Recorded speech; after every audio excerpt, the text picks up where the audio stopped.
Hello everybody, this is Sika Roma Gaming. I'm following on from my previous video where I gave a bit of a rundown on the game's features, and I'm going to be starting a new game for this one, so I can get it straight from the beginning. For this one I'm also going to be playing on the normal difficulty, and hopefully eliminate any of the handicaps I had. So I'm going to start this as a bit of a tutorial for anybody else who's not familiar with the game.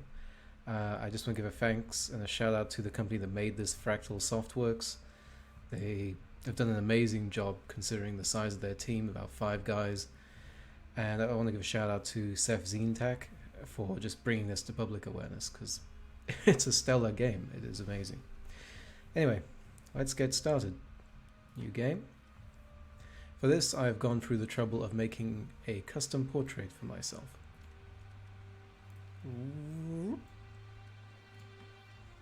You'll have to put up with this all the time.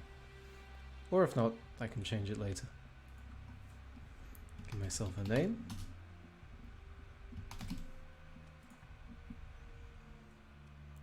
Turn off the health pop-ups. For you, however, I would recommend playing this your first time round, for obvious reasons. And then for these two other settings, sector size doesn't matter. Small will make it easier for you to explore everything, good if you want a shorter game.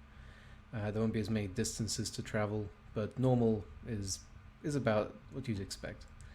As for sector age, the way it works is I would say old is easier. You would have more habitable planets, meaning more populations, meaning more money. Young means younger planets, more minerals, more exports, but not as much population. It's a bit riskier. And finally, you have a randomly generated sector ID. This is basically the equivalent of a seed, such as in RimWorld or Starbound, for example. Next up, you have a selection of options to choose from. You can roleplay this, or you can choose it based on how you want to try and get into the game. Obviously, if you want the easiest start, I would recommend option 3, the Explorer from the Apogee class cruiser. This is probably one of the most powerful starting ships, and probably one of the most powerful later game ships as well. It has a very powerful forward-firing laser cannon, which can obliterate most ships before they even get close to you, especially most of the starting enemies. If you want probably the default start, which is what I'm going for, you want to go for the Bounty Hunter with the Wolf-class frigate. It's not very powerful, but it is fast, and it does have relatively good equipment. And secondly, you get 2 choices. One is between a shuttle with an officer, which is actually a good start, and the second one is with a sort of a support craft designed for salvaging. This one will give you more loot if you are avoiding combat, but the former one will help you get better combat results when you're actually in combat.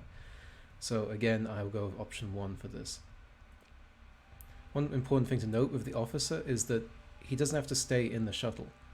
As soon as you get a better ship for him, you can put him in the better ship, which is exactly what I'm going to do straight away as we get into this. And difficulty, normal. But for those of you first time playing, I definitely recommend easy. This game is not forgiving under a lot of circumstances. You can find yourself drifting into far off space and not being able to come back. And if you haven't made multiple saves, you basically have to chuck the save game out. Okay, let's go on normal. And skip tutorial. So, next thing you'll be presented is with skills. Now, in the base game, you can only level up to level 50. I have installed a mod that lets me get to the maximum level to get all the skill points, but it still requires you to level them up after all.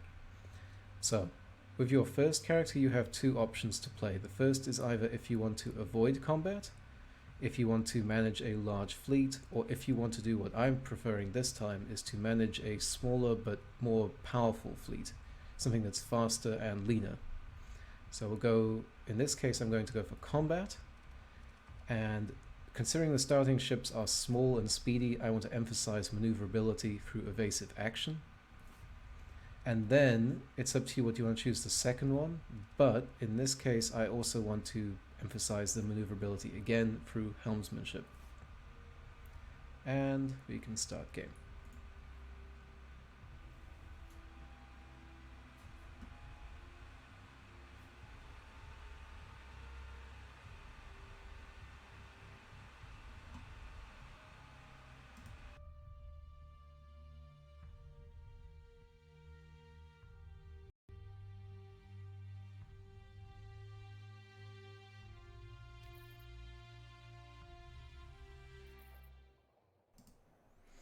Okay, so first thing do, press spacebar, pause your game. It just drops you right in the middle of the system. Every time I play, it generates in the same system. I believe this is how it just always starts for you. On the left, you'll get prompts for some missions. Don't worry about those just yet. But as you are, you have your 2 ships in the middle of who knows where. So, first things first, you want to get yourself 1 more starship, because what you have right now is probably the lightest thing you could ever have in the galaxy. And how do we go about doing that? Well, there's a planet right nearby, and it happens to be friendly. Let's head there by left-clicking. So, when you arrive at the planet, you'll get a description of the planet, nice stories based on where they are. You get the ability to communicate with people. This is good for recruiting officers or planetary administrators or handing in quests. If you're looking for quests, dockside bar can be certainly useful. This is also the only way to find main story missions, such as hunting for relics, hunting for all sorts of dangerous places. And lastly, the option we want is to trade goods and refitting. This is what you'll be using the most, number 3. So we'll skip all this just for the moment and go straight to where we need to be, which is fleet under here in the bottom left, F. So we can see we have our 2 ships, my Wolf frigate, which you can mouse over the question mark to see a description of it, and the shuttle. Shuttle is a very light craft. It's a good distraction, but it has not enough firepower to really kill anything. It can maybe disable engines on weaker craft, but this thing is a bit of a waste of time. So what we want to do is buy new craft, and you'll see here that there are 3 buttons at the top, as well as sell and buy. So what we want to do is click buy. And so what we are now looking at is buying ships from the open market on the hegemony planet. These ships will be basically like a used car dealership. They'll be relatively overpriced, sometimes broken, such as this ship here, which has 3 points of damage. If you mouse over the little question mark button, you'll see at the very bottom under hull mods that it has 3 unreliable systems. This will make the ship a lot worse in combat. You can actually see it in the stats where it's got elements marked in red because of that. So what we're looking for is a good additional frigate for our ship, but we don't have to look just on the open market. We could look under the military and the black market. So we'll try the military. And the first thing you'll notice is the ships are a lot bigger and they require you to be commissioned.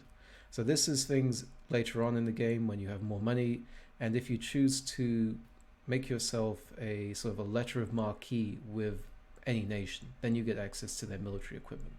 In this case, we don't have anything here, but we can scroll down to see if they have any surplus combat ships. As of right now, they only have a combat freighter and a frigate, which is too expensive. Besides, the monitor itself, I'm not such a fan of. It's basically just a wall with 2 guns strapped to it. Maybe you'll find it more useful. And lastly, the black market.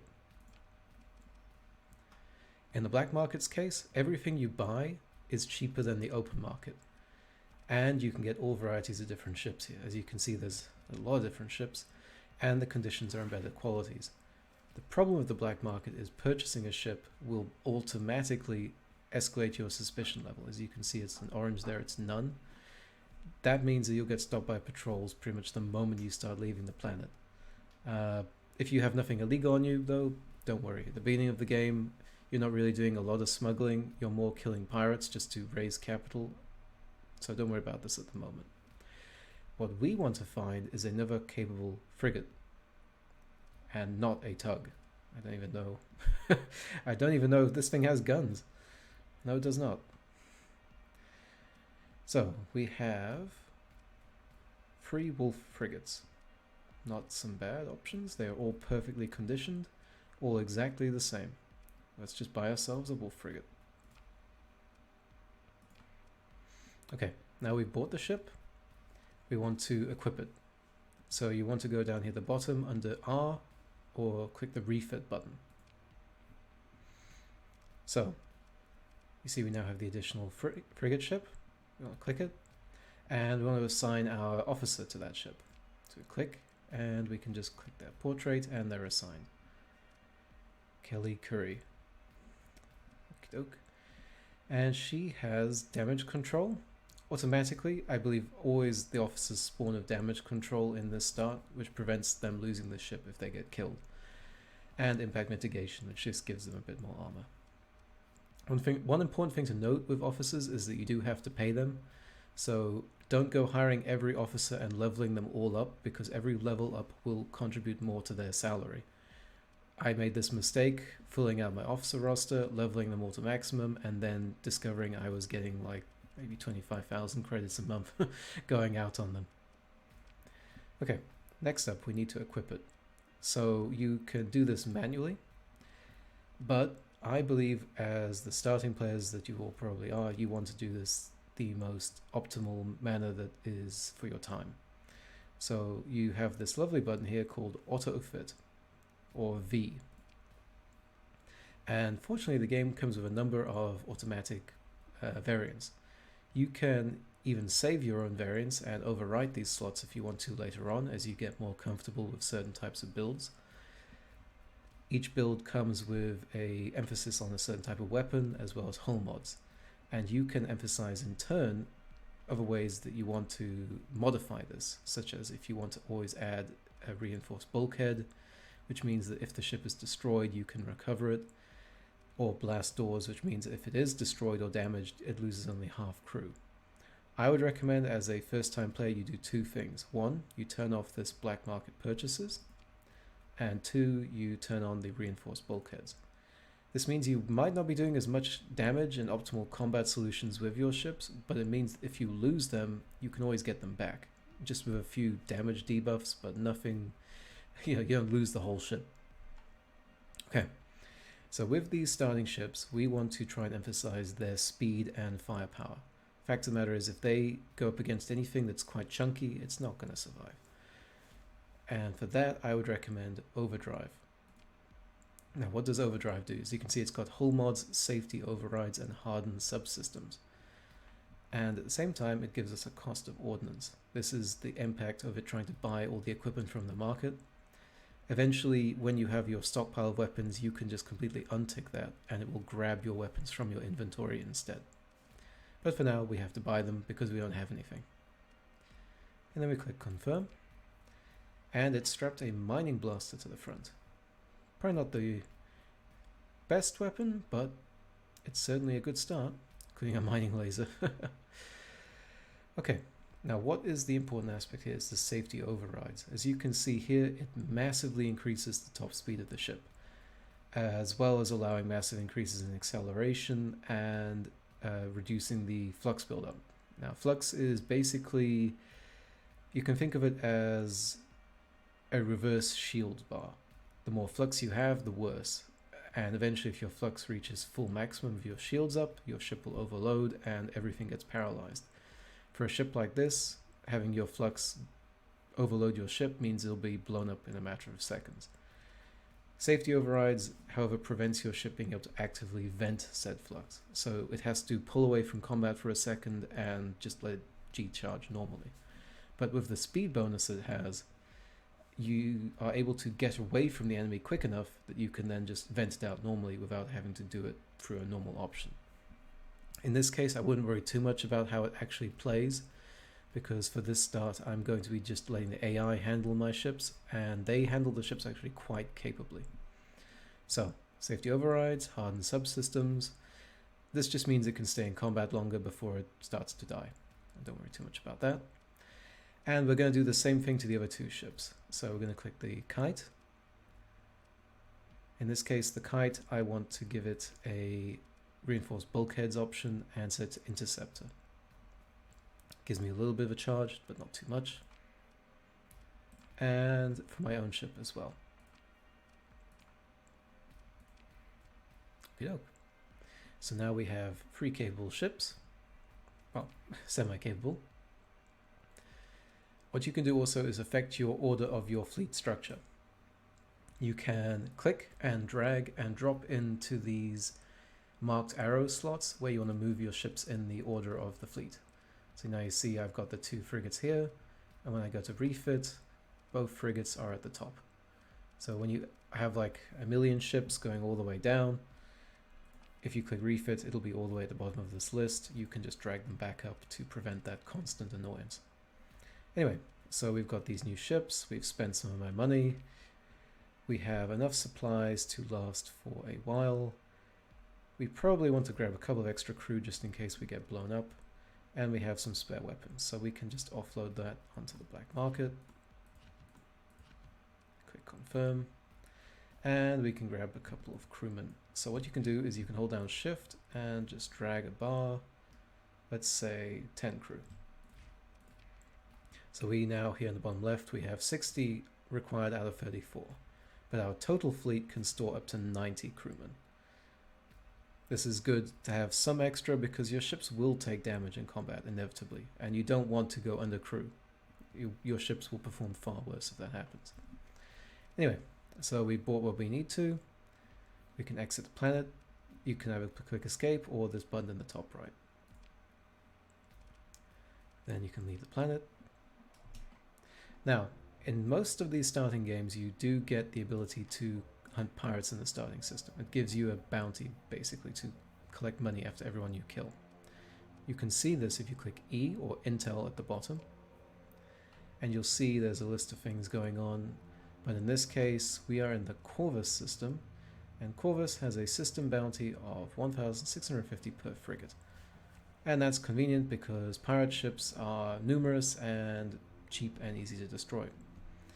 So let's save and let's go look for some pirates. The first thing you'll notice is immediately this detachment is pursuing my fleet.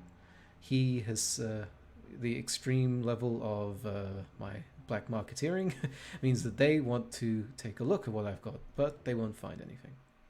See? I am a suspected smuggler, but allow the scan, and nothing is wrong.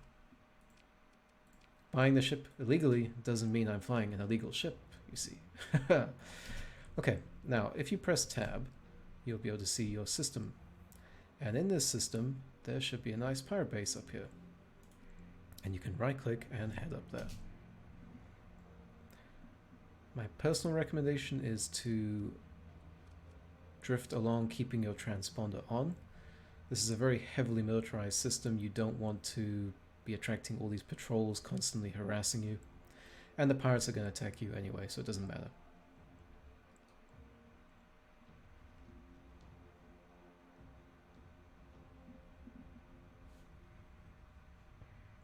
Quick thing you might have noticed is as I entered this here, things changed a little bit.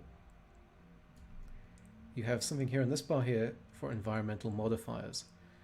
So for example, we are in Nemo's belt, which is an asteroid belt, and you can see that it does things to us like reduce the range we can be detected, but only if we're stationary or slow moving.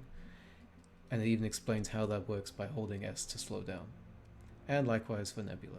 Just keep an eye on these. This is good to know as well if you enter the corona of a star, get away from that, you don't want to blow up.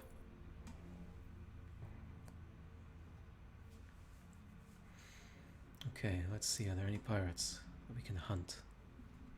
A quick little mission. Do a quick save.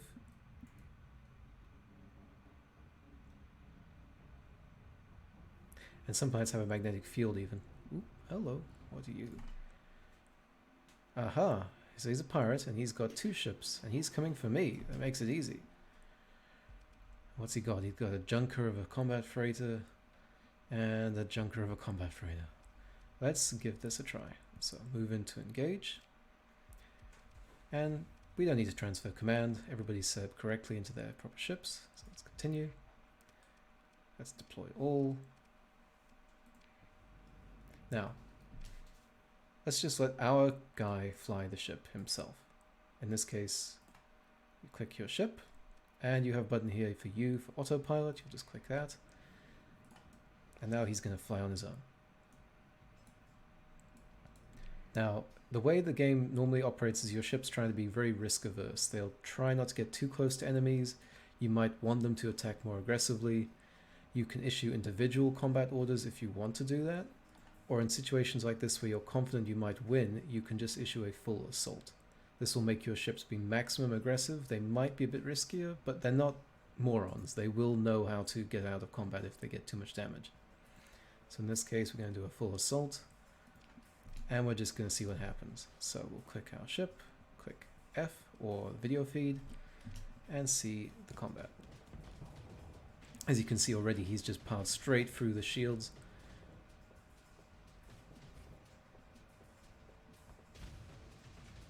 That maneuverability and overdrive engine means that this ship is never going to get away from him. You're just going to speed around it like a wasp, constantly stinging it.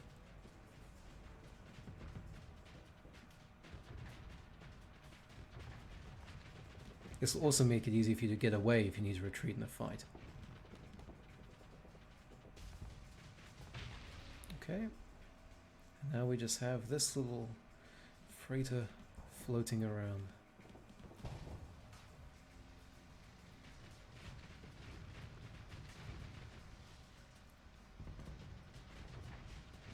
Anybody's ever played gratuitous space battles, you'll know that it is very satisfying watching these fleet fights, especially with all the big ships. Okay, so now at the end of every fight you can get the option of recovering enemy ships. This is a good way to build your fleet, but try and avoid ships like these which have lots of debuffs unless it's a really good ship. So let's consider ship recovery. And we can actually recover both ships. But let's take a better look. So if we press F1, we can see the combat freighter has a few problems, specifically maintenance and looks like shield issues as well as speed. And this ship is terrible. If you look under the defense stat, this ship has shields. You see shield arc, defense type, front shield. This ship has no such shields. So that means every shot is going to go into the ship. Do not put any combat ships that do not have any shields. Unless you are knowing what you're doing, those ships are going to basically be destroyed in a matter of seconds at the beginning of combat. So I want to salvage this combat freighter though, because these are actually good little gunboats and they have a good amount of storage.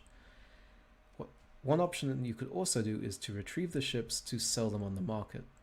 But the cost of repairing the ship may be more than what you could sell it. In this case, this ship has too much damage, I don't want it. This one, I'll be okay. So quick recover.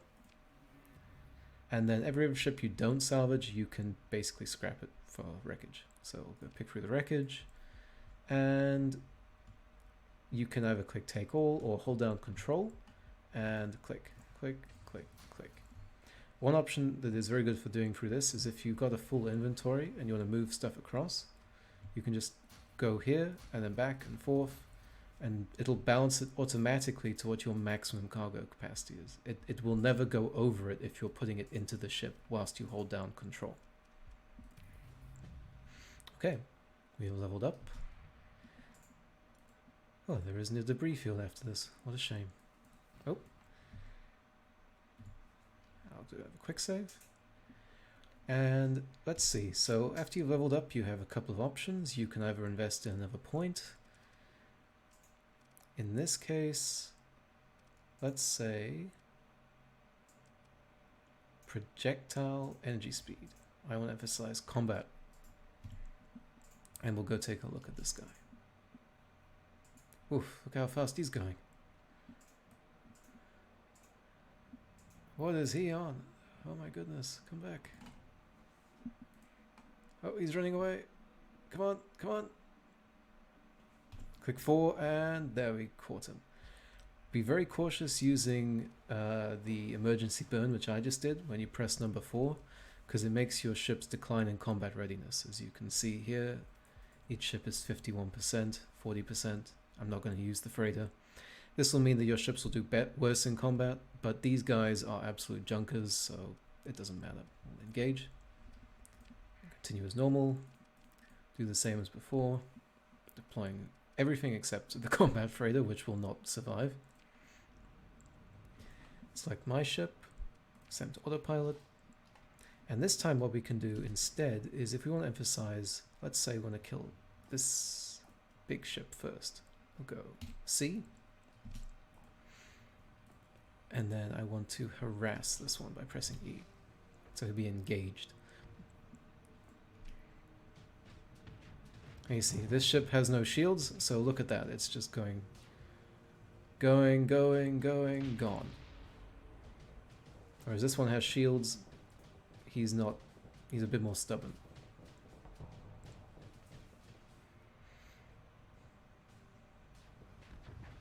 But unfortunately, it's only a forward shield, which means this guy is going to sneak up behind him. And once he breaks the engines, there he's got a flame out. That's it. Ship can't move, can't rotate, it just dies.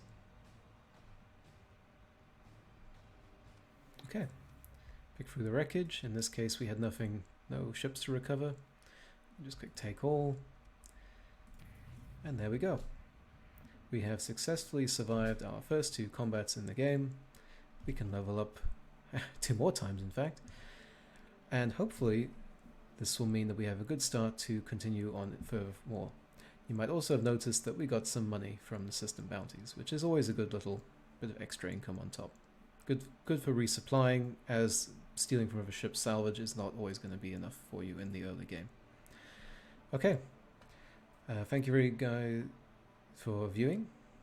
I apologize for any issues with this being a bit, if you already have seen this or you're familiar with this, but I'll keep playing. We'll get through this in the next episode, a bit more things. What my eventual goal with this playthrough is to establish, again, a colony system, a faction, and then hopefully trying to align with the Tritachyon Corporation, the faction of the game, this one. Mostly because they are not really concerned about a lot of illegal things, whereas everybody else is very unhappy with everything. Tritachyon doesn't really care. Only AI cores. Okay, thank you guys for viewing. I'll see you around, and hopefully in the next video sometime.